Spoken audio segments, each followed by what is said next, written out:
당국의 수상한 외환 거래 수사가 전방위로 확산하고 있습니다. 대북 송금 의혹까지 제기되고 있는데 신용훈 기자와 자세하게 살펴보도록 하겠습니다.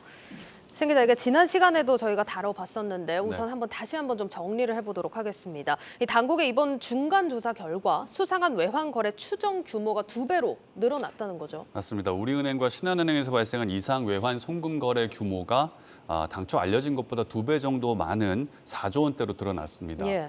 신한은행의 경우에는 2조 5천억 원이었고요. 우리은행은 1조 6천억 원이었고 여기에 다른 은행들에서 확인된 이상 외화 송금 사례를 더하게 되면 총 그 규모가 7조 원까지 늘어나게 되는데요. 예. 시중은행들 지난달 29일까지 이제 금감원에 자체 점검 결과를 내놨거든요. 이 자체 점검 이후에 금감원의 점검이 본격적으로 이뤄지게 되면 이 외환, 이산 외환 거래 징후 금액은 좀 더 늘어날 것으로 예상이 되고 있습니다. 다른 은행들도 더 들여다보겠다 했는데 현재 조사가 어디까지 진행된 상태입니까? 일단 은행들의 자체 점검 결과가 취합이 된 상태이고요. 하지만 금감원이 본격적으로 이 자료를 들여다보고 있지는 않은 것으로 파악이 됐습니다.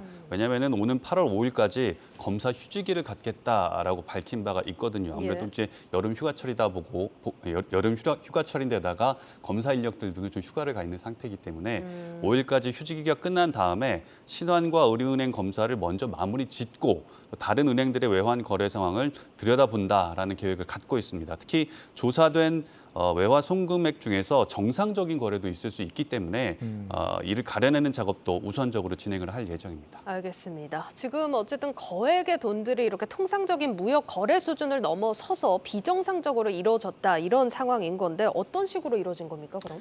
일단 국내 법인에서 해외 무역 법인으로 송금을 할 때 송장이라고 있는데 인보이스를 첨부하게 되거든요. 예. 그런데 이 송장을 위조하거나 제대로 첨부를 하지 않은 경우가 있었고요. 또 규모가 작고 생긴 지 얼마 안 된 신생업체가 거액의 자금을 외국으로 송금한 사례도 있었습니다. 그리고 특정 영업점에서 집중적으로 거래를 한 사례가 포착이 됐는데 예. 일반적으로 외화 송금의 경우에는 개인 송금이 있고 법인 송금이 있거든요.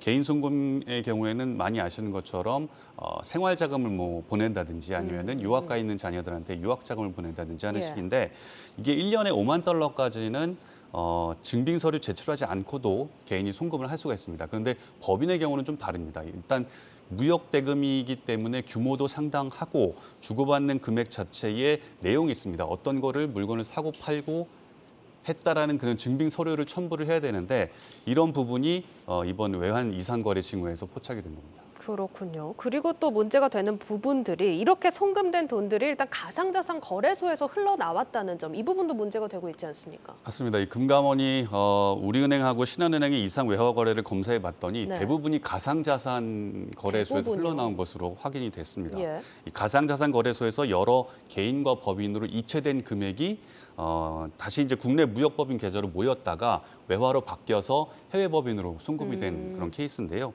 수입 대금을 지급한다는 명목으로 홍콩하고 일본, 미국하고 중국 등 해외 법인들로 송금이 됐습니다. 이 특이할 만한 점은 신용장이 없이 송금이 이루어졌다라는 점인데 한 명의 대표가 뭐 여러 법인을 소유하고 있는 경우도 있었고요. 법인 대표들끼리 서로 사촌지간인 경우도 파악이 됐습니다. 예, 좀 확실히 조사가 필요해 보이는 부분인데 이렇게 가상자산 거래소에서 돈이 좀 흘러나오면서 환치기 가능성도 좀 제기가 되고 있다고요? 맞습니다. 이상 거래의 출발점 자체가 가상자산 거래소이기 때문에 네. 환치기 가능성도 있는 그런 상황인데요. 환치기는 한 국가의 계좌에 입금한 뒤에 다른 국가에서 해당 국가의 그 돈으로 이제 빼내는 그런 수법을 말하는데 이게 불법입니다. 환치기는 해외 법인하고 이제 담합을 해야지 가능한 상황인데 예. 실제로 우리나라 법인하고 해외 법인하고 담합을 한 정황이 있는지 그리고 공모를 했는지 부분은 검찰과 관세청이 조사를 하고 있는 상황입니다. 네. 그리고 여기에 더해서 지금 대북 송금 의혹도 나온다. 이건 무슨 얘기입니까? 사실 국회에서도 제기됐던 문제이기도 하고요. 정치권에서 계속 나오고 있는 얘기이기도 한데 이상 외환 송금 관련된 법인 중에는 사업주가 이제 조선족인 업체도 있는 것으로 알려지고 있거든요. 예. 때문에 이제 이 대북 혐의점 있는 것이 아니냐, 대공 혐의점이 있는 것이 아니냐라는 얘기들이 나오고 있습니다. 때문에 국정원도 나서서 북한으로의 송금 여부를 현재 조사를 하고 있는 상황이고요.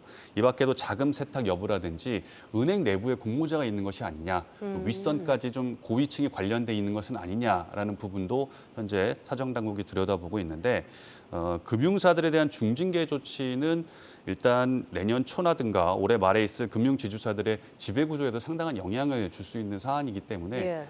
은행권에서도 상당히 촉각을 곤두세우고 있는 상황입니다. 알겠습니다. 자, 오늘 내용 유튜브 제목과 해시태그 정리를 해볼까요? 유튜브 제목은 우리 신한은행은 예고편 외화송금 시스템 구멍으로 잡아봤고요.